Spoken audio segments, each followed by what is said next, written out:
8ലും എന്താ ചെയ്തത്? ദിത്തേ ചെയ്തു, ദിത്തിത്തേ ചെയ്തു. ഇനി നമ്മൾ 9ലും ദിത്തേ ദിത്തിത്തേയാണ്, സെയിം തന്നെയാണ്. പക്ഷേ ദിത്തേ എന്നുള്ളത് ലുക്ക് ഡിഫറെൻ്റ് ഉണ്ട്, ബെൻഡും ഡിഫറെൻ്റ് ഉണ്ട്. ബെൻഡ് സെയിം സ്ഥലത്തേക്കാണ് ബെൻഡ് ചെയ്യേണ്ടത്, സെയിം കോർണറിലേക്കാണ് ലുക്കും വേണ്ടത്.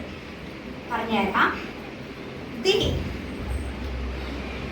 തൈ தி தை, இந்த அளவு சைடு லுக்கு கிடையாது. இப்படி தி தை, இந்த மிஸ்டேக் வரக்கூடாது. தி தை, இந்த மிஸ்டேக் வரக்கூடாது. Right leg, right bed, right front corner. Okay, ready? 1 2 3 start. தி